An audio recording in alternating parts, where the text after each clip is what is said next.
Muy bienvenidos a la primera charla del ciclo ¿Qué es una Constitución?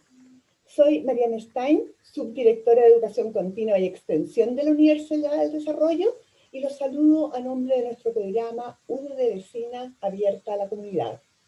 Hoy con el tema Comparaciones, Análisis y Perspectivas. Estamos transmitiendo a través de las plataformas Zoom y uddtv.udd.cl el streaming de nuestra universidad. Ya estamos a 1 de septiembre. Está terminando un largo y complejo invierno.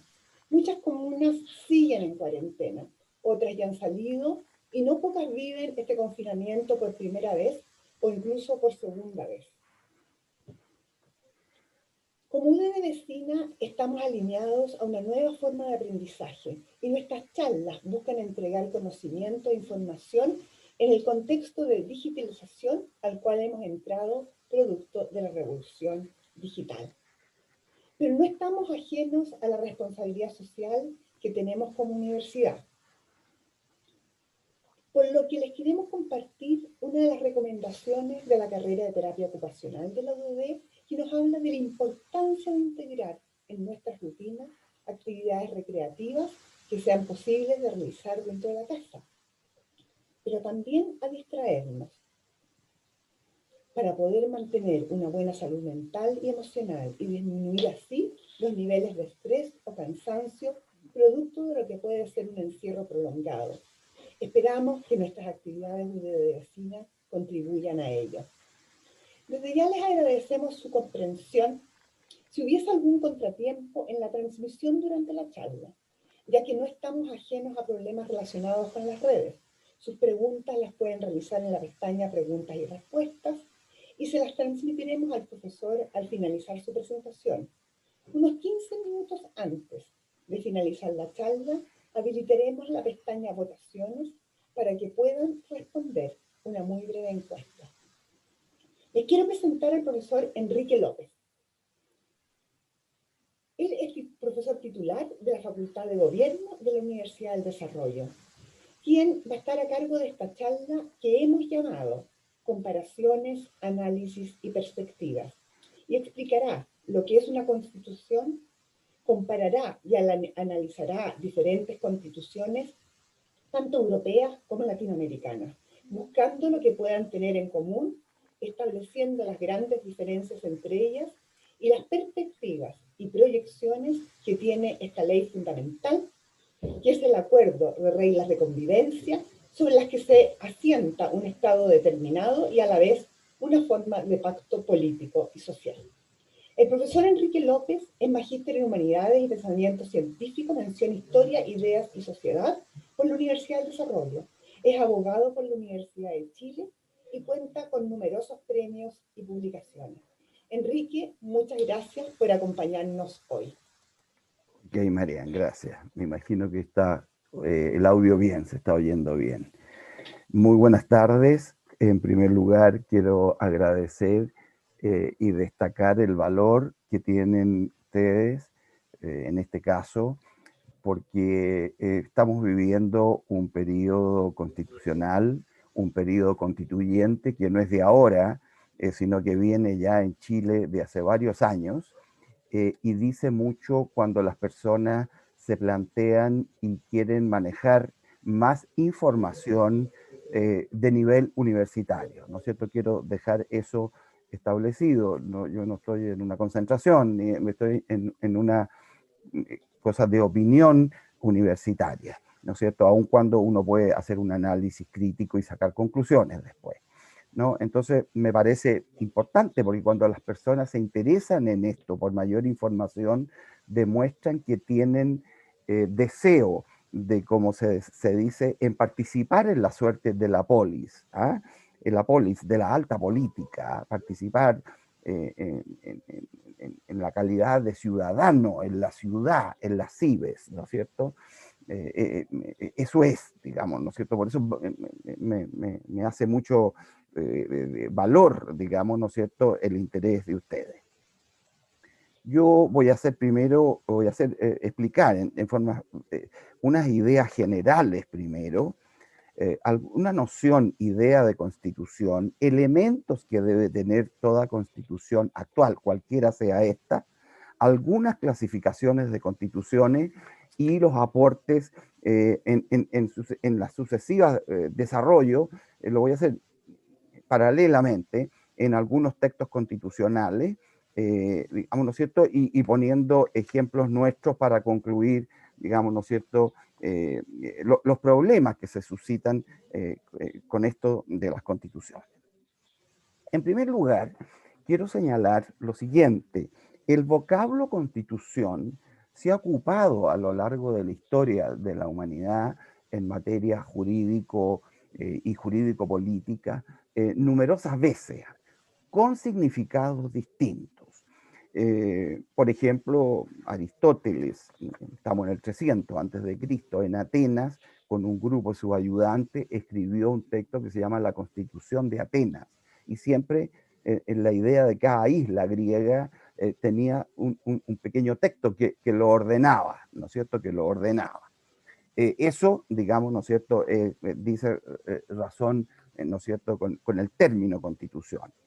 Después en Roma, durante el imperio, los emperadores dictaron normas que se llamaban constituciones imperiales.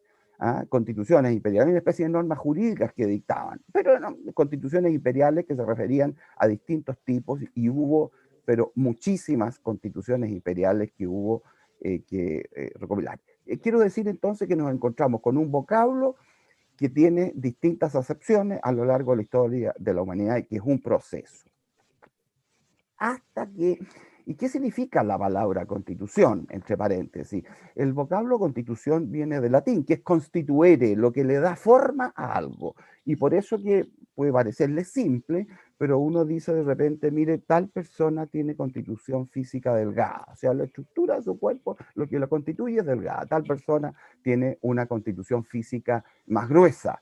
Bueno, la constitución es lo que ordena, lo que da forma, ¿no es cierto?, al cuerpo humano. En este caso que pongo el ejemplo que después lo vamos a aplicar. Después, a lo largo de la historia de la humanidad medieval y siguiente, se dictaron documentos que como un proceso van a ir aportando después a integrar lo que hoy día llamamos constitución en los tiempos modernos o posmodernos de estos últimos 230 o 240 años, en que sí aparece el concepto que el que nosotros nos vamos a referir y el que nos interesa. Estos documentos, a lo largo de la historia europea, básicamente, estos documentos toman distintos nombres. Por ejemplo, se llaman fueros, estatutos, depende si estoy en España, estoy en Francia, estoy en Alemania, ¿no es cierto? Hasta que llegamos a unos 230 o 240 años atrás. Y aquí quiero ir, y después voy a concluir con la noción de constitución. Y los que más aportan, según mi parecer, es el mundo anglosajón. Y anglosajón, de donde va a emerger al frente, al otro lado del Atlántico, lo que va a ser los Estados Unidos de América, y naturalmente Francia. Van a ir aportando como proceso, como proceso. Por ejemplo, dentro del mundo anglosajón, está un médico que es un gran pensador, que es John Locke, que es muy influyente. Y John Locke, en su ensayo del gobierno civil, plantea por primera vez, estando en la monarquía, y monarquía absoluta, es que hay que dividir los poderes. Ojo que es él el que plantea la teoría de la separación de los poderes, ¿no es cierto?, que después va a tomar Montesquieu en Francia. Su nombre es Charles de Secondat, barón de Montesquieu, y lo va a plasmar y lo va a diseñar como lo conocemos básicamente hoy día, digamos, ¿no es cierto?, en su libro El espíritu de las leyes. De manera que ahí estamos con la parte, fíjese cómo se va poniendo ante el absolutismo total, sea de origen divino, de origen popular, ante el absolutismo ilustrado, ¿no es cierto? Alguien dice, mire, es mejor dividir. Es mejor dividir. Esto, vamos a ver que en la división siempre alguien gana, y ese es el pueblo, porque poder dividido asegura más respeto a las personas, ¿no es cierto? Hasta que llegamos, ¿no es cierto?, a que ustedes saben que hubo grupos anglosajones a partir del 1600 y tanto, pero también holandeses, se fija usted, que van a salir de Estados Unidos, perdón, de Gran Bretaña, el Reino de Gran Bretaña, que estaba en continuas guerras, ¿no es cierto?, y van a cruzar el océano y van a llegar a la orilla del Atlántico, y algunos van a fundar, ¿no es cierto?, un puerto, los holandeses le llaman Nueva Ámsterdam, y después se retiran ellos y vienen los ingleses y le denominan Nueva York, y comienzan a avanzar hacia allá, crean colonias, es gente que le va muy bien, es gente que tiene élitos protestantes, que trabaja, le da importancia a la familia, a la religión, al cumplimiento de la palabra empeñada, que ahorra, que no todo lo que gana se debe gastar. En fin, hay un ethos en eso, hay un ethos. Y esas personas pagaban muy pocos impuestos, o casi no pagaban impuestos, casi no pagaban impuestos.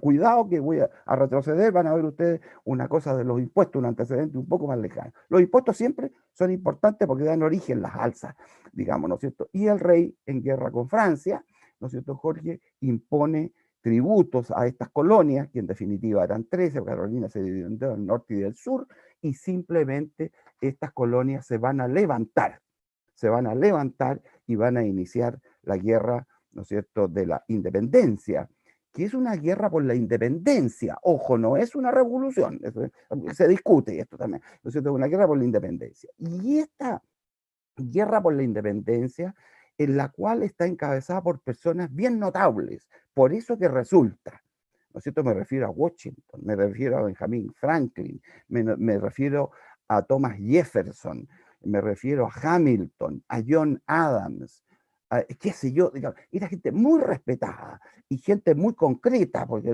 lo anglosajón era concreto. Y fíjese usted que ellos van a luchar y van a dar una guerra, finalmente van a triunfar en Yorktown y van a aportar a la historia de la humanidad 3 documentos.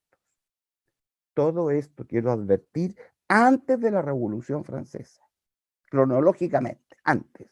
Estaban relacionados por abajo, vamos a ver. Y uno es la Declaración de los Derechos del Hombre y del Ciudadano. En segundo lugar, la primera constitución escrita de los tiempos modernos. Aquí aparece la Constitución de Filadelfia, ¿no es cierto?, la Constitución de Filadelfia y naturalmente la declaración y el acta de la Declaración de la Independencia. Todo está, esto, observen ustedes, en una línea anglosajona. Es interesante estudiar la historia política anglosajona en que se va sucesivamente a lo largo de los siglos, apareciendo toda una historia que va a preparar el constitucionalismo moderno. Por ejemplo, la llamada Carta Magna, a ustedes les aparece ahí la Carta Magna en el aviso, en la convocatoria. La Carta Magna es de 1215 y la Carta Magna, que era simplemente un documento sacado a la fuerza a Juan Sin Tierra. Juan Sin Tierra no era el rey de Inglaterra, era su hermano Ricardo Corazón de León, que había muerto, eran hijos de Leonor de Aquitania, y simplemente era un arbitrario, no le interesaba mucho Inglaterra, le interesaba Francia, ¿no? Y entonces, fíjese usted, fueron tal cantidad de abusos que los hombres libres, los freemen, los varones ingleses se levantaron y en la llanura de Runnymede en 1215 lo obligaron a suscribir esta carta llamada Carta Magna, que se llama Carta de la Libertad, Carta Libertatum o Carta Baronum, la Carta de los Varones, con B larga, era un título honorífico de los varones. Ahí ese resultado de esta carta es notable, tiene como 63 disposiciones y estas disposiciones se refieren que va dando, digamos, como elementos de protección a los estamentos. Por ejemplo, se refiere primero a los nobles, a los varones, después a los pequeños comerciantes, digamos, que son los burgueses que están abajo, en general a los hombres y a la Iglesia Católica. entre paréntesis, señoras y señores, el que más se opuso a la Carta Magna era el Papa. El Papa se oponía a que se aprobara la Carta Magna, que no se aprobó a la fuerza, porque Juan Cistierra fue obligado. Y entonces comienza a emerger ahí algo, voy de atrás hacia adelante para ensamblar con lo de los Estados Unidos, fíjese, porque estalló en este nuevo estado llamado los Estados Unidos, se fija usted, en que una de las garantías más importantes es que no se puede imponer impuestos sin consultar a una especie de asamblea, ¿ah? El parlamento futuro que va a ser. Según este principio que también es de la independencia de Estados Unidos, no hay imposición sin representación. No hay imposición sin representación. En la historia anglosajona, se fija usted, que es lo que va a ir preparando, ¿no es cierto?, la Constitución de Filadelfia, que vamos a ver después, era una constitución breve, ¿no es cierto?, era una constitución breve. Eso lo diré después, porque va en otra parte, digamos, ¿no es cierto? Entonces, ¿qué quiero decir? Que es un proceso de 1215, de los términos que se usaban documentos, cartas, que iban reconociendo derechos a las personas. Esto es lo primero, porque aquí hay dos cuestiones claves. Es que tiene que haber reconocimiento de los derechos del hombre y el poder tiene que estar dividido.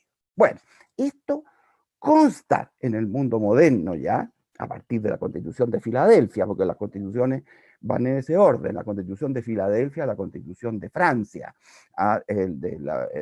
dictada durante la Revolución Francesa, una vez que partió la Revolución revolucionaria, y la Constitución de Polonia, que duró poco, ¿no es cierto?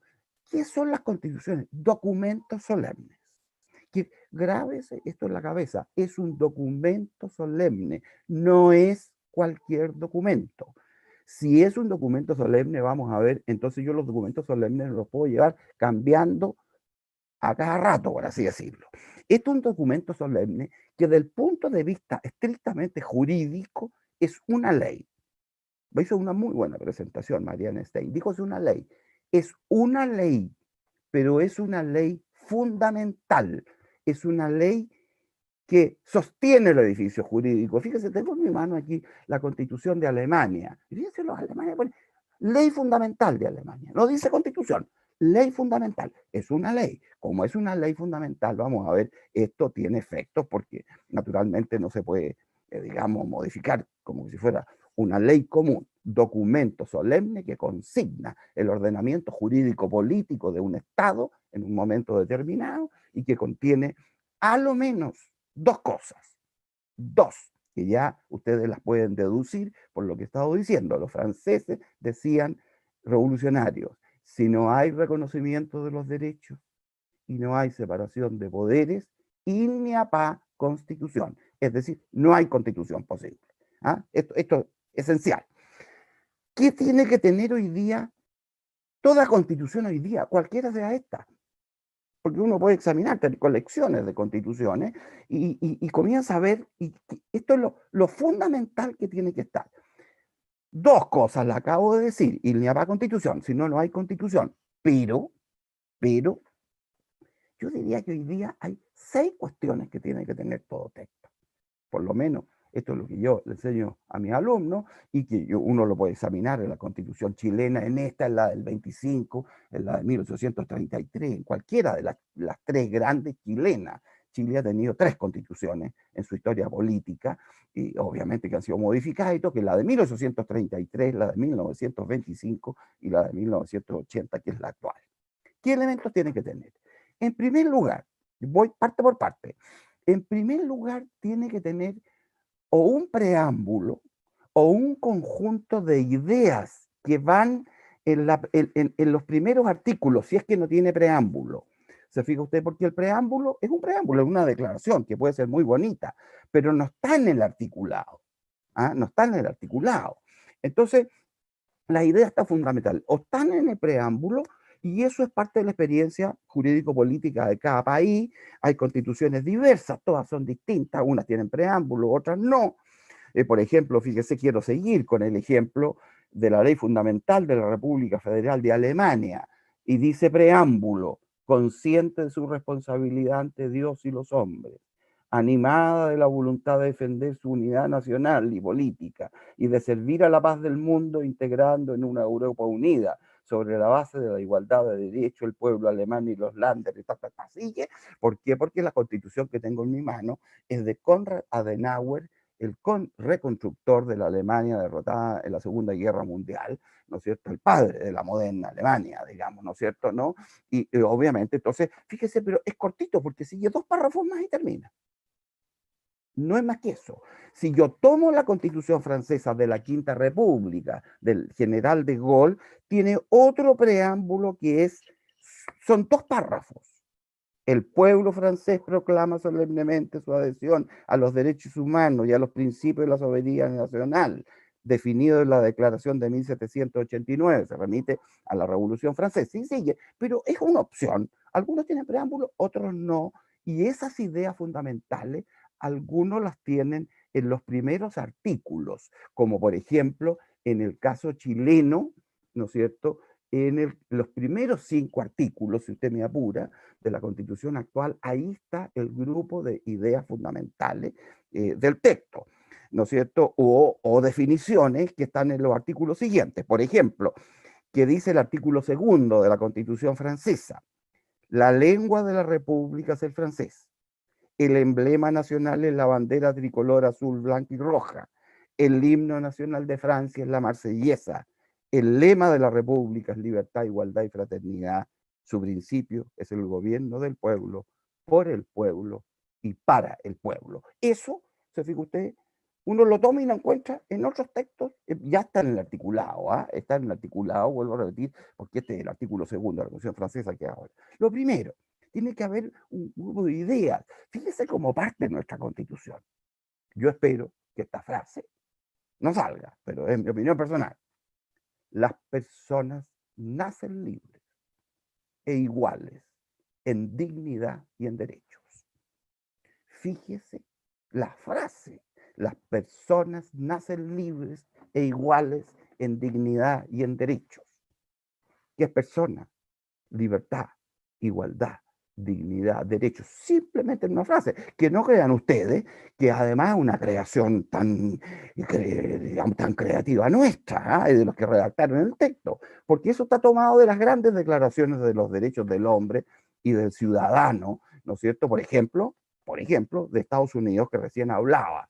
Consideramos como verdades evidentes que todos los hombres han sido creados iguales por su creador. Así parte los documentos de Estados Unidos. Evidente que todos los hombres han sido creados por su creador. Bueno, yo no estoy para ironía ahora porque no me alcanza el tiempo tampoco, pero evidente, salvo los negros, como digo yo, ¿no es cierto? Salvo los negros, digamos, ¿no? Que varios de los que yo he citado, algunos tenían esclavos negros. El tema se planteó, pero después lo tiraron para adelante. Lo primero es eso. Segundo, toda Constitución debe definir en la partida la forma de Estado, la forma en que se administra el Estado territorialmente. Y hay 2 formas generales y mixtas.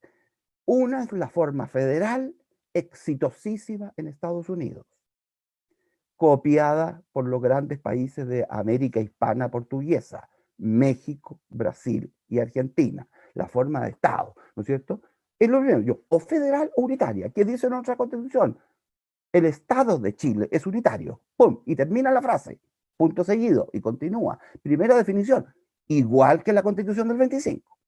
Porque quiero advertir, además que estoy haciendo aplicaciones, se fija usted que no crean ustedes que las variaciones en algunas cosas van a ser muy grandes.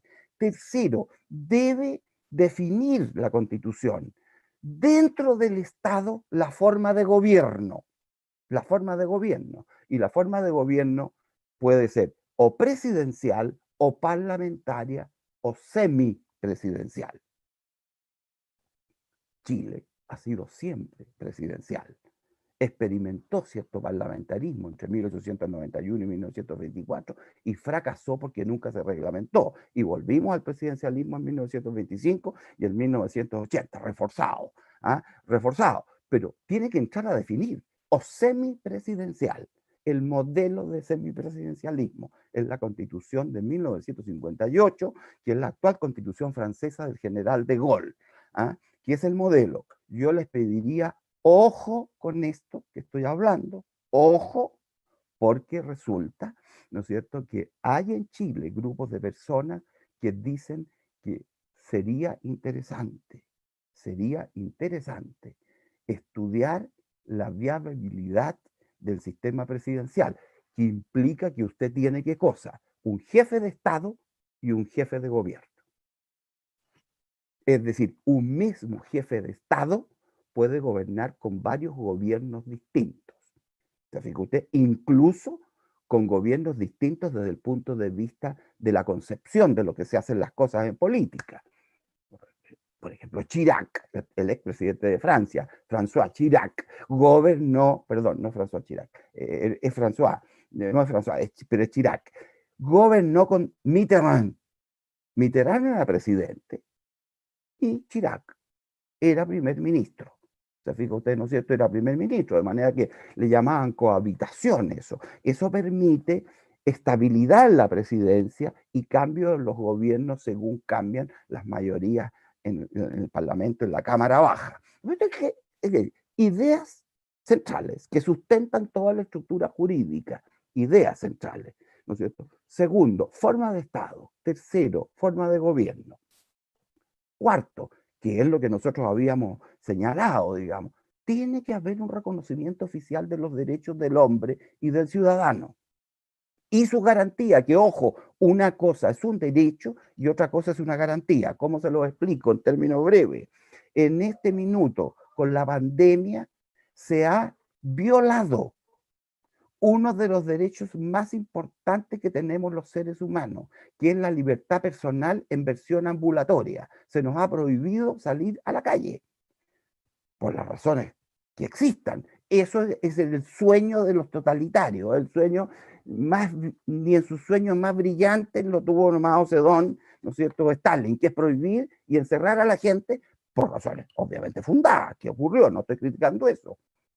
Pero de ahí usted puede ir a la arbitrariedad cuando dice, además, los mayores de 75 años no pueden salir. En este minuto hay un recurso de protección ante la Corte de Apelaciones de Santiago, presentado por un ex fiscal nacional, un ministro del Tribunal Constitucional, diciendo que la medida es absolutamente arbitraria. Me parece bien que el Ministerio de Salud haya levantado, y rápidamente, porque se dieron cuenta que iban a perder el recurso, digamos, ¿no es cierto? Todos entendemos las razones por las cuales se hace, pero aquí yo estoy planteando el tema, ¿no es cierto?, de los derechos, Es un tema que va a plantear el profesor Alvear, Julio Alvear, el próximo martes. A mí me gustaría dejar establecido solamente que los derechos, así a primera vista, usted puede tener derechos individuales, derechos sociales, que son una versión de finales del siglo pasado y a comienzos del siglo pasado, y que se desarrolló en el siglo pasado los derechos sociales, y que en Chile se han acogido también en la Constitución de 1925, parcialmente, y los derechos políticos. Eso tiene que estar. Una cosa es un derecho, otra cosa es el recurso o la garantía que yo protejo ese derecho. Libertad personal, recurso de amparo. Casi todos los otros derechos, recursos de protección, que es lo que tenemos hoy día. Separación de los poderes, en quinto lugar. Son seis cosas que dije yo que había que plantear. Separación. La separación de los poderes no es absoluta, porque los poderes, se fija usted, están interrelacionados e intercontrolados entre ellos, ¿no es cierto? Y la teoría moderna que dice que el poder político es uno como fenómeno. El poder que se estudia como disciplina, cratología, kratos, poder en griego, logos, estudio del poder. El poder es uno, que se distribuyen funciones. Señor, usted gobierna y administra el Estado. Usted es el presidente. Usted legisla, fiscaliza, es el legislativo. Y usted administra, también administra, pero administra justicia. Es como diríamos, yo lo considero también una división del trabajo. Pero hay un monarca absoluto, por ejemplo, imposible que razonablemente pueda ejercer estos tres poderes juntos, porque va a tener que tener asesores, instituciones, personas. En cambio, Aquí cada uno funciona con lo suyo, con su competencia, pero a su vez está relacionado. Voy a poner ejemplos chilenos. La Corte Suprema hace quinas para nombrar ministros de la Corte Suprema. Esa quina va donde el presidente escoge uno de la quina y lo propone al Senado. Y el Senado dice, sí, ha dicho recién con un gran ministro de Corte, el señor Mera, no voy a hacer juicio. Están los tres, los poderes. A su vez, ¿qué puede hacer la Cámara de Diputados? Acusar constitucionalmente a los ministros de la Corte Suprema y acusar constitucionalmente al Contralor General de la República y sacarlo de su cargo, como ocurrió con un Contralor ya con la Constitución del 25, no vamos a decir el nombre para no hacer más cosas, más encima, digamos, ¿no es cierto? ¿No? ¿Ah? A su vez, ¿qué puede hacer las Cortes de Apelaciones? Tramitar el desafuero de un parlamentario. No sé si me van, estoy planteando lo que estoy pensando en este minuto. Fíjese usted, el sistema de equilibrio, separados. Además, piense usted con lógica, una separación total no contribuiría al funcionamiento, digamos, más eficiente del Estado de Derecho, que el concepto que hay hoy día, ¿no es cierto?, del Estado de Derecho. Entonces, vamos, fíjese usted, separación de funciones o separación de poderes, como se dijo primero, estamos en 5 cosas. Sexto, ojo, por favor, toda constitución tiene que establecer un procedimiento para reformarse. Toda constitución tiene que establecer un procedimiento para reformarse. Porque si no lo tuviere, la constitución es rígida absolutamente. En Chile hay un caso, la constitución moralista de don Juan Egaña de 1823. No tenía procedimiento de reforma, entonces no la pudieron reformar y la derogaron entera. Pero todas las constituciones tienen en su último capítulo procedimiento de reforma. Estos 6 puntos tienen que estar hoy día en una constitución moderna. Tienen que estar. ¿Se fija usted? Si faltan algunos o tienen formas distintas, por ejemplo, el Congreso Nacional, voy a poner un ejemplo, un poder del Estado. En Chile la tradición es que el Congreso sea bicameral. Al comienzo fue unicameral. En los primeros gobiernos, por ejemplo, la primera constitución de O'Higgins era unicameral. El que creó el bicameralismo, aunque él no lo vio porque está en la constitución, tuvo que abdicar, era O'Higgins en su segunda constitución. Pero hay países que tienen el sistema unicameral, una sola cámara. Que hay que andarse con cuidado en esto porque todo es discutible. Así que una sola cámara aprueba más rápido. ¿Quién le dice a usted? Una sola cámara va a aprobar más rápido. Es que una sola cámara es más barata para el Estado, porque son menos. ¿Quién le dice que son menos? A lo mejor son más. De manera que, de nuevo, entramos en la discusión, ¿no es cierto? En la discusión. Pero que tiene que tener un procedimiento, tiene que tener un procedimiento de reforma, porque es un tema que voy a plantear inmediatamente ahora cuando clasifique las constituciones. Mire que esto dura 1 hora, ustedes tienen 1 hora asignada a esto, yo tengo que decir lo que pienso en esto y después. Algunas clasificaciones de las constituciones. Voy a usar 4 clasificaciones, pero son obvias. ¿Se fija usted? Algunas de ellas que se entienden fácilmente y no da para discernir más, por así decirlo. En primer lugar, desde el punto de vista de su escrituración, todas las constituciones se clasifican en escritas o consuetudinarias. Escritas significan, por supuesto que esté escrita, pero que esté en un solo texto. Tiene un solo texto, fíjese usted. Yo tengo la constitución nuestra aquí en la mano, en una edición chica, una nano constitución, ahí la tengo, y esto es, aquí está todo lo que yo voy a discutir. Y no está en un documento aquí, en un documento allá, en una declaración, en hábitos o políticos o costumbres constitucionales cívicas.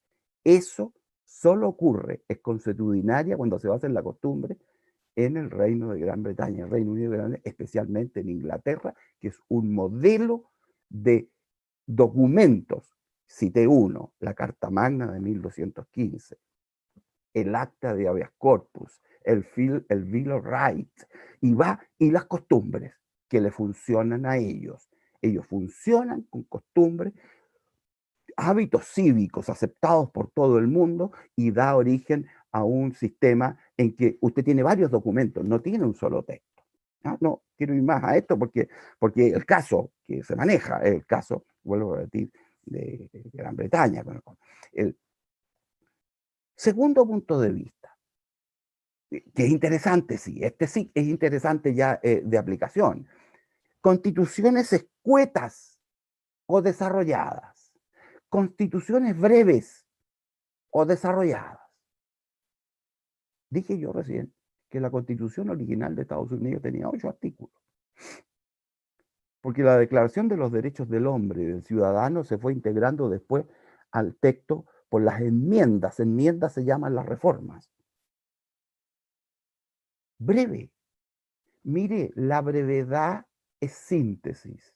Y síntesis, decía un profesor mío de Derecho Procesal de la Universidad de Chile, que había sido presidente de la Corte Suprema, entre Eduardo Frei Montalva y Salvador Allende, don Ramiro Méndez Brañas, la síntesis de facultad de dioses, y los que redactan constituciones tienen que saber decir en pocas palabras lo que piensan. Entonces usted tiene un extremo desarrollada, por ejemplo, la actual constitución de Ecuador tiene más de 450 artículos. Esta es la constitución de Correa, ¿no es cierto?, del expresidente Correa. Y las constituciones breves, sintéticas. Si usted me apura, las constituciones chilenas en general son bastante breves. La constitución del 25, la actual, 110, 120, 130 artículos, y es suficiente. Es suficiente porque la Constitución debe contener solo lo esencial. El resto del detalle va a las leyes complementarias, a las leyes orgánicas que complementan el texto. Y después una tercera clasificación. Las constituciones desde el punto de vista de su modificación, de su procedimiento, que dije yo, que va al último, en el último capítulo. Rígidas, semirrígidas, semiflexibles y flexibles. Descartemos de inmediato los dos extremos. Una constitución rígida se hace irreformable y es muy probable que la realidad vaya por un lado y el texto quede arriba, ¿no es cierto?, como una cosa que a nadie le importa, digamos, y probablemente reviente el sistema político porque quedó rígida. Y flexible al otro extremo, que también ustedes entenderán, no puede ser porque la Constitución es una ley, pero es una ley fundamental y no se puede modificar como una ley cualquiera, ni se puede modificar cada vez que cambie la mayoría en la Cámara, por ejemplo, en la Cámara de Diputados cada 4 años. Entonces, ¿qué se requiere? Se requieren quórums altos. Depende de lo que usted vaya a cambiar. Para uno, un quórum mayoría absoluta, de diputados y senadores en ejercicio, 3/4 partes, la octava. Se fija, usted va subiendo. La idea es esta, que una constitución, por favor, y en esto quiero ser claro, toda constitución es reformable, porque es la ley fundamental, pero no es el Corán, ni es la Biblia. Se fija usted, y es un tema con que voy a cerrar, entonces toda constitución es reformable, pero la idea, lo voy a decir no muy académicamente, la idea que la Constitución se pueda modificar, pero que cueste un poco. Fíjese usted, que cueste. Y entonces implica que grupos que están en gobierno y oposición, por ejemplo, tienen que llegar a un acuerdo en lo mínimo, porque en la Constitución debe estar fijo un mínimo sobre un 100%. En el 10% tenemos que estar de acuerdo y ese 10% está en la Constitución. En el 90% podemos estar en contra o tener la diversidad más grande, que es lo lícito, que es el pluralismo, que es parte, ¿no es cierto?, del Estado de Derecho. En consecuencia, se fija usted, o semi-flexible o semi-rígida. Por ejemplo, la Constitución actual es semi-flexible. Si del 80 acá se ha cambiado más del 50% de la Constitución. Se ha cambiado más del 50%. Entonces no es que no se haya podido cambiar, es que no han llegado a acuerdo para cambiarla, que es distinto. O sea, que usted no se llegó nunca a acuerdo en los puntos para cambiarla. Entonces, esa es una tercera clasificación desde el punto de vista de la mayor o menor facilidad para reformarse, la Constitución. Y finalmente, mire, en este punto hay también una comparación de algunos autores que es súper útil, que compara las constituciones con la ropa. Entonces yo tengo un cuerpo político social, una realidad sociológica que tengo que regular. Yo tengo de nuevo dos extremos. Tengo una ropa que me aprieta, que no me deja caminar, porque toda la ropa me queda estrecha y no me cruza y me impide y me molesta caminar. No se ajusta. Y al otro lado tenemos que la ropa me sobra por todos lados y no me deja caminar porque me sobra, se me caen los pantalones, no sé, ¿se fija usted? Eso, ¿dónde estaría el equilibrio? En una ropa que le quede a usted al cuerpo político, social, le quede bien, que no le quede ni apretada ni suelta, es suficiente como para moverse y ese es el ajuste. Ese es el ajuste entre la realidad, ¿no es cierto? Y la realidad ¿no es cierto? Y la ley, ¿no es cierto? Y la ley fundamental, ¿no es cierto? La ley fundamental. ¿Qué ocurre además? A propósito, ya dicho esto, que en la realidad chilena, fíjense ustedes, han existido tres constituciones.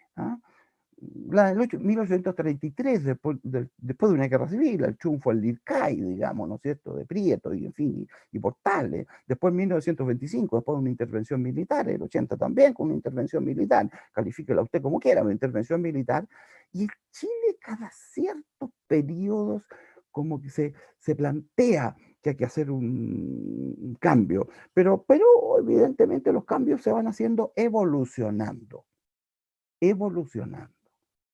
no revolucionando. ¿Se fija usted? Porque son dos términos, es un juego de palabras.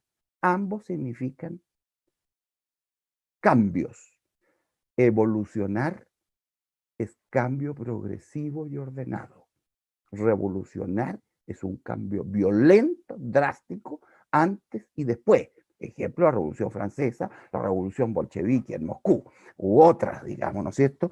Y en consecuencia, siempre se produce, ya me quedan aquí unos 10 o 12 minutos, y siempre se produce como una tensión entre la realidad y el cambio, y se desproporciona también lo que es una constitución. Yo he sostenido que es la ley fundamental, pero he dicho, casi como ironía de pasada, que no es ni la revelación cristiana en el Antiguo y el Nuevo Testamento, ni es el Corán. Pero, pero, se produce un juego entre estabilidad y cambio, porque de lo contrario, si el cambio es continuo y dura mucho tiempo, usted contribuye a la inseguridad política, a la inseguridad social y naturalmente también a la inseguridad económica, porque en el fondo lo que está haciendo la Constitución es fijando reglas del juego, una especie de fair play. Es un fair play. Se fija usted, político, social, reconocimiento de los derechos, dividir el poder. El poder siempre hay que dividirlo, señoras y señores. Siempre el poder hay que dividirlo, porque cuando se concentra estamos en el absolutismo. Y esto ocurre en la economía, por eso en economía no se aceptan los monopolios artificiales, los naturales, hay que dispersar el poder donde esté. Siempre quien gana somos los ciudadanos, las personas, ¿no es cierto?, o el pueblo. ¿Qué ocurre? Siempre se están dictando constituciones nuevas, siempre, es como novedoso. Pero yo diría que los que más cambiamos, fíjese usted, somos los hispanoamericanos, los latinoamericanos. Entonces, que parece que cada presidente que llega quiere cambiar la constitución o esta cosa refundacional, que todo parte de cero. Todo parte de cero. Chile parte ahora. Es un eslogan de una candidatura presidencial hace unos años atrás. Chile para atrás no ha funcionado. Chile comienza ahora, comienza con nosotros. Mire, eso demuestra cuidado que de las constituciones usted puede exigir lo que ella es. No le puede pedir a la constitución. cosas utópicas que no se van a poder cumplir, porque entonces crea mayor problema que el que usted quiere resolver. ¿Se fija usted? Sino que tiene que sentar los principios generales, digamos, ¿no es cierto? Los principios generales, las grandes aspiraciones, obviamente, se fija usted, las grandes aspiraciones, que son aspiraciones, pero que en definitiva se resuelven con políticas públicas, con un buen diseño de los gobiernos, que cada uno lo tiene, obviamente, y quiere hacer lo mejor para su país, digamos, ¿no es cierto? Pero que la Constitución no puede resolver todo. Es como que tuviéramos en esto, ¿ah? Si dictamos una nueva constitución, se terminan las listas de espera. ¿Ah? O todo el mundo va a tener una vivienda. De inmediato, todos vamos a hacer, se fija usted, las jubilaciones van a subir así, por arte de Billy Locke, digamos, ¿no es cierto? No se puede pedir a las constituciones, y hay que acercarse más a la realidad que a la utopía. Hay que acercarse más a la realidad y los ideales que a la utopía. Utopía, su nombre lo dice, utopos, ¿ah? En ninguna parte, ¿ah? En el aire. Realidad tiene que ver con grandes ideales también. Los países nos movemos, las personas, por grandes ideales. ¿Qué queremos? Un Chile mejor, un Chile más justo. Obviamente queremos un Chile más justo. Nadie puede arrogarse la exclusividad del Chile más justo. ¿Se fija usted? Y hay modos de hacer un Chile más justo, ¿se fija usted? Y el planteamiento de la Constitución, ¿se fija usted? No es que parte todo de nuevo. Y no solamente en la hipótesis que hubiera una nueva, o sea, que nuevo será el 50%, perdón, el 25%, el 75% va a ser lo mismo. ¿Ah? Se fija usted, no solo con la actual, sino que la anterior. Quiero ponerle yo, fíjese, porque lo he estado estudiando, ejemplos, ¿ah? Ejemplos, se fija usted, porque recién yo cité, es un tema, no quiero salirme del tema, porque ese tema del profesor Julio Alvear, se habla mucho hoy día de derechos sociales, ¿ah? Los derechos sociales. Y entonces uno dice, bueno, pero es que todo está nuevo, todo es nuevo. No, no es nuevo. Piensen ustedes que la Constitución de 1925, en una reforma, el artículo 10, número 17, fíjese lo que dice. Por favor, yo les agradecería, puede ser una lata, ¿ah? Pero que me oigan. Se establece el derecho a participar activamente en la vida social, cultural, cívica, política y económica, con el objeto de lograr el pleno desarrollo de la persona humana. ¿Sabe qué dice la Constitución del 80, en su artículo primero? Que el pleno desarrollo de la persona humana se llama bien común. Es exactamente lo mismo. Y su incorporación efectiva a la comunidad nacional. Y el deber del Estado, mire aquí, mire lo social, el deber del Estado de promover los obstáculos que limiten en el hecho la libertad e igualdad de las personas y grupos, garantizando su acceso a todos los niveles de la educación y la cultura y a los servicios necesarios para conseguir esos objetivos a través de sistemas e instituciones que señale la ley. ¿Ah? Ese que está en el 10-17, si usted lo quiere poner, póngalo. Y está más, fíjese usted, queda más general. ¿Ah? Se fija usted, queda más general. Creo que se nos fue el rostro, ¿ah? Se nos fue el rostro, pero bueno, pues, pero me oirán mientras tanto, ¿no es cierto? Ahí nos vamos a pegar después. Ah, no sé si me están oyendo, Marian, digamos, ¿no es cierto? Perfectamente bien, Enrique. Ya, entonces, se fija usted, entonces, en el fondo, usted no puede partir de cero, pero tampoco primera cosa, hay que considerar la tradición constitucional del país y las experiencias de otros países, digamos, ¿no es cierto?, que con mucho cuidado y con experiencias de siglos, a poner las cosas con inteligencia.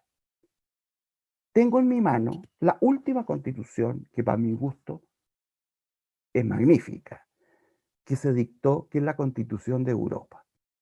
Ustedes saben que se aprobó la Constitución de Europa, fue firmada y promulgada por todos los jefes de Estado de los países de Europa, pero después se sometió a un trámite extra, que era que tenía que ser plebiscitada en todos los países y se bastaba con que un solo país dijese que no para que no pudiese ser aprobada. Y un país dijo que no. El presidente de la comisión redactora, que yo no sé si está viendo, que la Constitución de Europa, es el expresidente de Francia, Valéry Giscard d'Estaing. Esa Constitución dice que Europa se sustenta, estoy terminando, en dos principios: la subsidiariedad y la solidaridad. Nuestra Constitución actual no utiliza el vocablo subsidiariedad, se deduce del artículo primero y del inciso tercero. Se deduce, no ocupa el vocablo. El principio de subsidiariedad es creación de la doctrina social de la Iglesia y está en las encíclicas papales, ¿no es cierto? Y el catecismo de la Iglesia Católica. Pero fíjese lo que dice Europa, Europa unida. Si este texto estuviese en vigor, y hubiese complicado más la situación, naturalmente, de la salida de Inglaterra, habiendo una constitución de Europa, se sustenta en dos principios: subsidiariedad y solidaridad. Yo sostuve, hablando en un congreso de un partido que no voy a decir, digamos, que no sé por qué me invitaron, que si se quería defender la subsidiariedad, había que poner como principio fundante en los primeros artículos de las bases del Estado de Derecho en Chile como gran aspiración la solidaridad entre los grupos, bien planteada, ¿no es cierto?, la igualdad, etcétera, el acceso, digamos, ¿no es cierto? Observe, por favor, esta Constitución de Europa, de lo que habla de la salud, que en Chile la salud, se dice, es igual que la vivienda. Es igual que la vivienda, un derecho social, se fija usted, que no significa que el Estado mismo lo va a participar, sino que va a facilitar las cosas. Con el fin de combatir la exclusión social y la pobreza, la Unión Europea reconoce y respeta el derecho a una ayuda social y a una ayuda de vivienda para garantizar una excelencia digna a todos aquellos que no dispongan de los recursos. Toda persona tiene derecho a acceder a la prevención sanitaria y a beneficiarse de la atención sanitaria. Mire, por favor, cómo lo dice: garantizando un nivel elevado de protección de la salud humana. ¿Qué garantiza? Un elevado nivel. Eso es lo que usted puede hacer, lo que razonablemente usted puede, digamos, ¿no es cierto?, que razonablemente usted puede, diríamos, por así decirlo,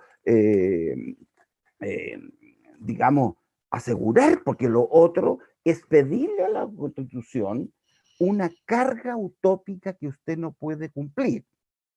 Porque las constituciones, se fija usted, si usted pone aspiraciones, grandes aspiraciones que se concretan con las políticas públicas respectivas, que cada gobierno verá cómo aterriza en términos concretos para cumplir esas grandes aspiraciones. Aun cuando, debo decir que la Constitución de Europa que yo tengo en mis manos, que reitero, no se aprobó, dice que los principios generales económicos son la economía social de mercado. Creación, por lo demás, de los alemanes también, de Adenauer, en fin, y su gran ministro Erhard, digamos, y otros, la economía social de mercado. De mercado, sí, pero social. El mercado solo no, es social.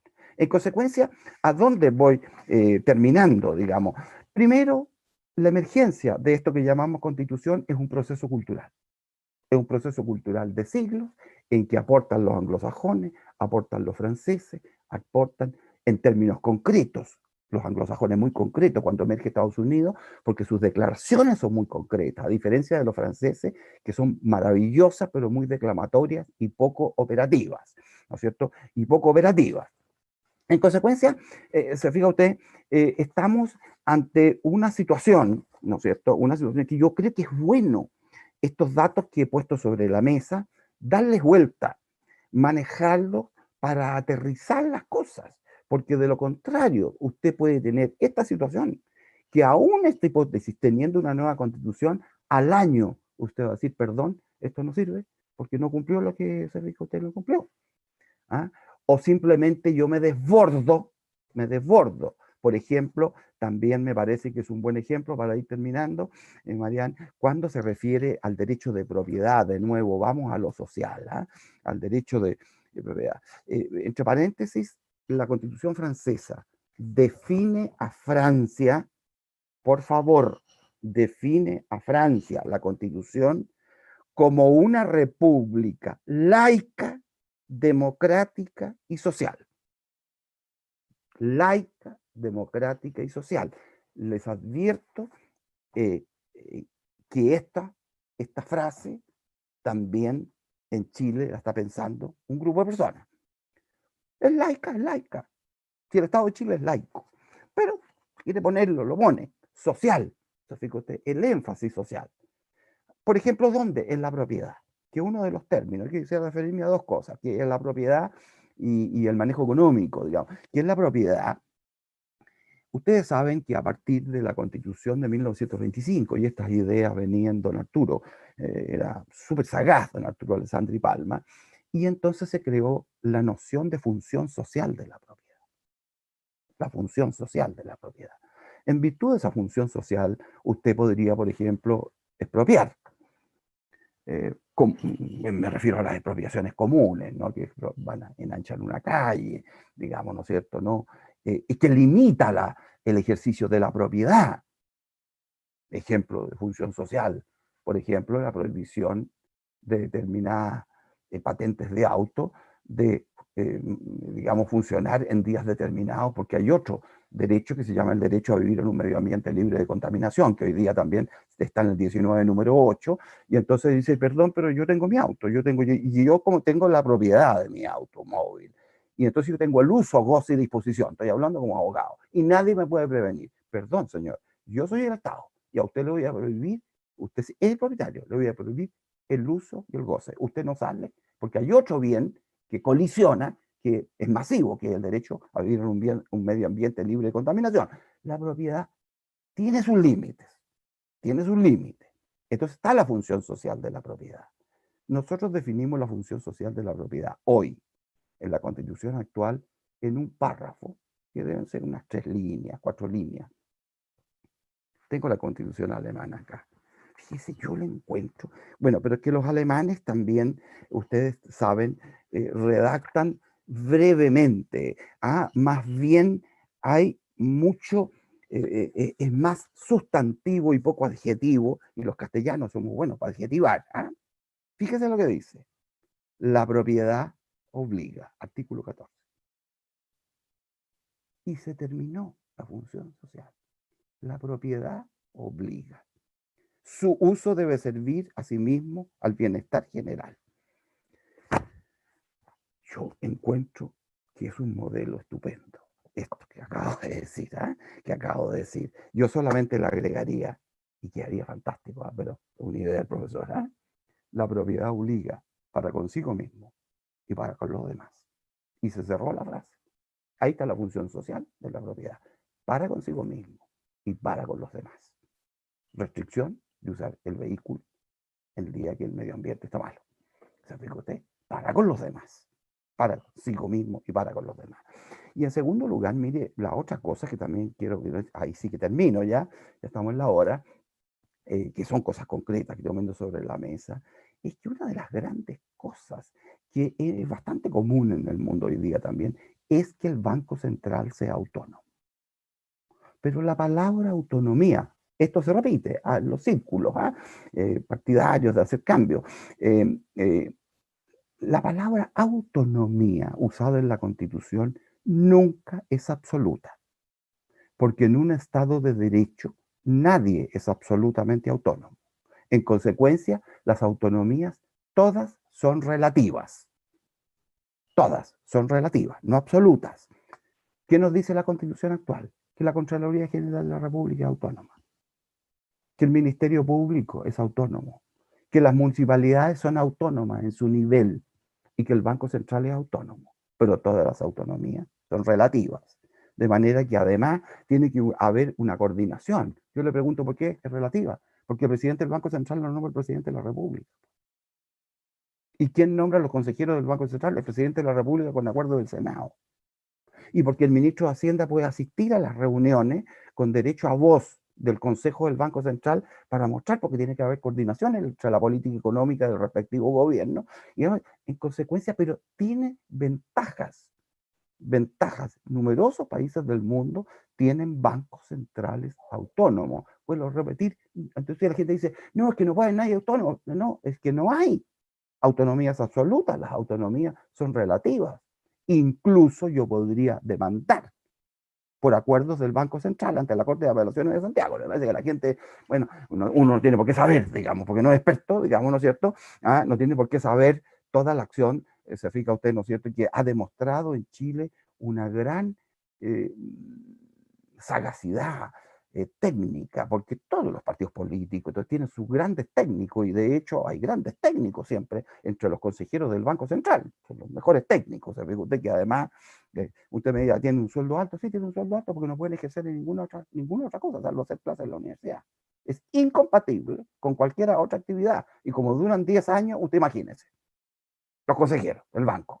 Bueno, uno podría ir sumando cosas, reitero, ir poniendo cosas sobre la mesa, pero cuidado con esto, termino, que esto, que es las constituciones, tengo aquí, fíjese usted, un artículo publicado el viernes, me parece, por la historiadora Lucía Santa Cruz, en una columna de opinión en el Mercurio, dice, la Constitución, una panacea. Es una panacea la Constitución. Entonces la lucha está entre estabilidad y cambio, entre realismo y grandes ideales, pero no utopías, ¿no es cierto? No utopías, porque no vamos a sacar nada, porque si usted hace una carga utópica, lo que hace es defraudar. Pero siempre, pienso yo, las cosas se pueden hacer mejor. Yo mismo he puesto ejemplo de la definición hoy día, de la definición de función social de la propiedad. Usted puede redactar las cosas mejores. Para redactar constituciones hay que saber, señoras y señores, hay que saber, tiene que preguntarle a los expertos. Y tiene que preguntarle a los expertos cómo se redacta, cómo está mejor en un país, si dio resultado, si no dio resultado, cuál sería el aporte, digamos, ¿no es cierto?, de otras experiencias. Por ejemplo, se discute el periodo presidencial. ¿Ha visto algo más discutible, señoras y señores? Chile ha tenido 5+5 en los decenios con el 33. 5 sin reelección inmediata. 6 en la Constitución del 25, sin reelección inmediata. 8, pero claro, es excepcional, del gobierno militar, o llámelo como quiera, el régimen militar.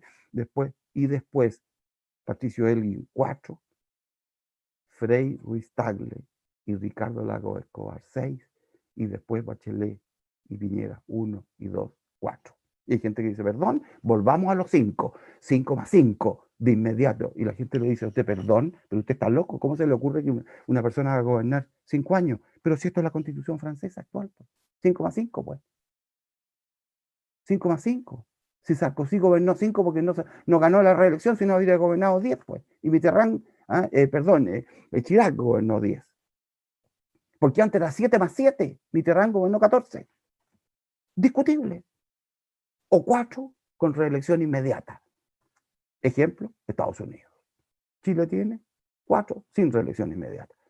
Vamos a estar siempre atentos, pero yo, ahora sí que termino, Marian, yo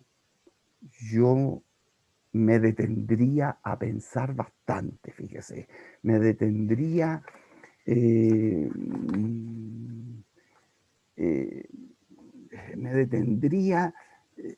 detenidamente a discutir. Yo no sé si eso es una pega posible, de pensarla bien, porque de lo contrario usted defrauda al pueblo. Y el pueblo hoy día, hablo del pueblo como las personas, todos somos del pueblo, como dice John Adams, que lo nombré en la independencia de Estados Unidos, presidente de Estados Unidos. Nosotros somos el pueblo. Nosotros, los comunes que vamos por la vereda y pagamos impuestos. Y no queremos ni diputados, ni senadores, ni ministros, ni gobernadores, ni ninguna cosa. ¿Se fija usted? Nosotros, y tenemos el derecho a ser bien gobernados. Tenemos el derecho a que las cosas se piensen. Que no diga usted, perdón, el sufragio es voluntario, después que siempre la historia de Chile fue obligatorio. Y ahora diga, mire, la gente no va a votar. Qué lástima. Hay mucha abstención, nos equivocamos. Pongámoslo ahora de nuevo obligatorio. ¿Y qué le dice la gente? Mire, se llevan jugando. ¿Sí? La gente común, el sentido común general, llevan jugando. Obligatorio, voluntario. Obligatorio, voluntario. Cuando conviene, voluntario, cuando conviene, obligatorio. Los mismos que lo impulsaron, que son de varios lados distintos, han reconocido que se equivocaron. Muy bien, señoras y señores, son las 7:05. Marian, por favor, he cumplido y probablemente he saltado muy rápido con el afán de decir varias cosas. Muchas gracias por su atención.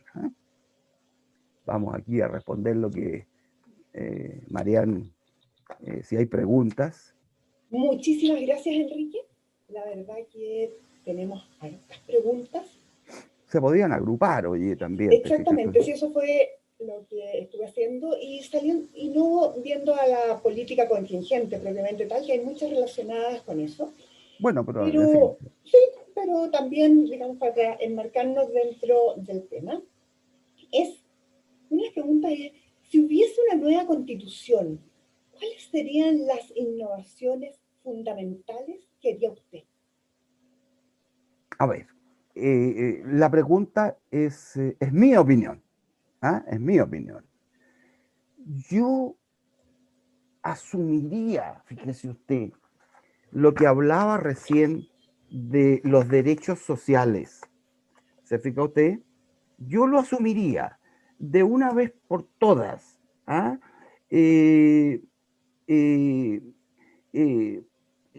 Porque la Constitución del 25 era súper buena en esta materia, y entonces habla del bienestar sanitario del país, del derecho a una vivienda digna, no a cualquiera vivienda, hay que ponerle un adjetivo, digna. ¿Por qué con la misma plata usted no puede hacer algo más digno? ¿Por qué el gran arquitecto profesor de la Católica, premio Pritzker, el arquitecto Aravena, con la misma plata ha diseñado casas que son no básicas, pero ampliables, aprovechando los espacios públicos? ¿Por qué no? No significa el que haya derechos sociales, como dice la Constitución ahí de Europa, no aprobada, elevar el nivel de atención de la salud, qué sé yo. Yo iría por ahí, digamos, ¿no es cierto? Una de las primeras cosas que iría por ahí. En segundo lugar, una cosa que, mire, pero es mi opinión, yo soy solamente que hay instituciones en la Constitución actual que no han sido convocadas hace más de 10 años y que están ocupando un capítulo de la Constitución. Le pongo un ejemplo, el Consejo de Seguridad Nacional. Que este Consejo existía con distintas formas a nivel legal, pero está dentro de la Constitución. Piensen ustedes, ni cuando La Haya resolvió los problemas del límite con Perú y las demandas de Bolivia, el Consejo de Seguridad Nacional no fue convocado para darle a conocer el fallo anticipadamente, porque el Consejo de Seguridad Nacional, ¿quiénes están? Los 3 comandantes en jefe de las Fuerzas Armadas y el de orden, el presidente de la República que lo preside, el presidente del Senado, el presidente de la Cámara de Diputados, el Contralor General de la República, el presidente de la Corte Suprema, es decir, todas las autoridades del país. Usted las reúne y le dice, mire, antes de darlo a conocer, antes que se dé a conocer por todos los canales, la sentencia, ¿no es cierto?, de la Corte de La Haya, excepto. Si eso no se hizo. En consecuencia, la pregunta es, ¿y hay organismos que tienen sentido que estén ahí? ¿Tiene sentido que exista, fíjese lo que estoy diciendo, que puedo decir una brutalidad, pero es mi responsabilidad. Yo lo miro como ciudadano y me gusta opinar como ciudadano. ¿Se fija usted el Tribunal Constitucional cómo está actuando? ¿Quiere decirme usted, yo miro con mucho cuidado algunas de las resoluciones que va a tomar en las próximas semanas? Porque de lo contrario, si no es capaz de actuar, usted deja el espacio para que las resoluciones sean de otra manera. De otra manera, el 73, cuando no resolvió el Tribunal Constitucional la ley de las 3 áreas de la propiedad, simplemente mire usted qué es lo que pasó. ¿Ah? Simplemente acá, no, porque cuando yo estoy en democracia, simplemente respeto las reglas del juego, el fair play. Porque si yo estoy jugando fútbol y comienzo a las patadas, primero me ponen una tarjeta amarilla y después una roja y me sacan de la cancha. Igual que en el tenis. Entonces, se fija usted, las preguntas van por esa forma. ¿Qué otras cosas se me ocurren a mí? Pero son responsabilidad del profesor. No hablo políticamente, ni de partido, yo soy independiente. ¿Es necesario 155 diputados? Estoy hablando de la parte orgánica de la Constitución, absolutamente discutible. Les advierto, el 11 de septiembre de 1973, la Cámara de Diputados tenía, la Cámara de Diputados, 150 diputados y 50 senadores. Vamos hacia allá. De nuevo, en la reforma, 155 diputados y vamos a los 50 senadores. O sea, vea usted, como en la tradición, volvemos a la Constitución de 1925. Numéricamente, no estoy hablando de la forma que se eligen ni poniendo en discusión nada de eso, estoy simplemente sacando conclusiones. Sacando conclusiones. Yo creo que hay cosas que a lo mejor dentro del texto, en una reforma, me gustan más las reformas, me gustan más las reformas, programadas, así, no sobrecaliente. Encima, hay cosas que a lo mejor podrían estar, pero podrían estar puestos en otro lado, de otra forma, digamos, ¿no es cierto?, sin ser evadido. Y pondría, obviamente, dentro de las bases de derecho, en el capítulo 1 de la Constitución, el principio de la solidaridad. Yo así lo sostuve. Cómo se aterrice después es otro problema, porque son bonitas las declaraciones, pero bueno, no hay subsidiariedad sin solidaridad. Ya, Mariano, no sé si habrá otra pregunta. Sí, hay muchísimas preguntas. Aquí hay una que parece complicada, pero te la voy a hacer igual. A ver. Están preguntando si se está respetando hoy la Constitución y si nos podrías dar ejemplos de por qué sí y de por qué no. A ver, lo peor, señoras y señores, es que no se respete la Constitución. No se respete el concepto más amplio que se llama hoy día de Estado de Derecho. Es un Estado sometido al derecho. Y el derecho, la constitucionalidad, es derecho público, es decir, de derecho estricto, y se debe cumplir. Yo tengo la impresión que no hay partes en que no se está cumpliendo la Constitución. En Chile hoy día se ha infringido la Constitución. Por ejemplo, hay proyectos de ley, no sé si ustedes saben, que el presidente de la República tiene iniciativa exclusiva en materias de ley. Es decir, una ley siempre, en algunas materias, parte por el presidente y parte por mensaje, no por moción de los parlamentarios. Y ha existido mociones parlamentarias que han seguido su trámite. Nadie partió por la Cámara de Diputados, siendo iniciativa exclusiva del presidente de la República, y nadie hizo una observación de constitucionalidad. Más encima se aprobaron y se promulgaron las leyes. Lo otro es una cosa muy importante, que es un respeto al fair play democrático. Y no hay nada peor contra el fair play democrático que la violencia. Sobre todo la violencia que puede ser estructurada, porque bueno, siempre hay violencia en la vida de los estados. De repente hay una protesta, alguien, no sé, tiene un peñascazo, no sé qué cosa hace, pero yo estoy hablando no de esa violencia digamos que puede ser aislada, que puede ser... No, estoy hablando de la violencia como sistema. Y el artículo 19, número 15, condena la violencia como sistema si es que hay algún grupo que la promueva como sistemáticamente. Y aquí, de nuevo, el Tribunal Constitucional, nada, digamos, ¿no es cierto? Entonces, de nuevo, volvemos a, se fija usted, pero aquí la culpa no solamente de los gobiernos, porque yo hablé también de la separación de los poderes. Depende de quién investiga, quién sanciona en la ley. ¿Quién sanciona? Entonces, o no se sanciona como corresponde. Eso da una sensación de inseguridad. De manera que la pregunta, Marian, que se hace es una pregunta complicada, porque hay que demostrarlo, ¿no es cierto? Hay que demostrarlo, que cuando usted bordea la Constitución, borderline, casi saliéndose, eso va contra el Estado de Derecho. Va contra el Estado de Derecho. Y usted parte por pequeñas cosas. No, la dejo pasar, mire, no sé, esto lo va a dejar pasar. Y después resulta que usted deja pasar una nimiedad y después otra cosa más, y después otra cosa más, y simplemente se produce, ¿no es cierto? Porque mire, el aporte también, a propósito de la fundación y creación de este Estado republicano que fue los Estados Unidos de América hace 240 años atrás, es que es el respeto a la ley. No nos gustará. Si no nos gusta la ley, lucharemos para cambiarla.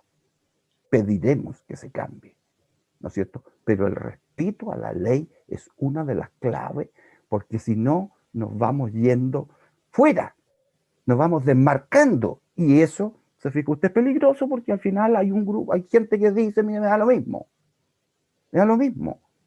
A ver, me parece, no sé si estoy equivocado, que hay una alta autoridad dentro del Estado de Chile que dijo que si había que, ¿no es cierto?, no respetar la Constitución. Qué lástima nomás. ¿Ah? Qué lástima, pues, ¿se fija usted? No, no, así no funcionan los estados democráticos. Eso es, María. Enrique, muchísimas gracias en beneficio del tiempo y ya de la hora de quienes han participado Sí. hoy día. Quedan muchas preguntas, nos encantaría poder hacértelas todas, pero vamos a ir cerrando. Ah, muy bien. Esta ha sido una charla tremendamente ilustrativa.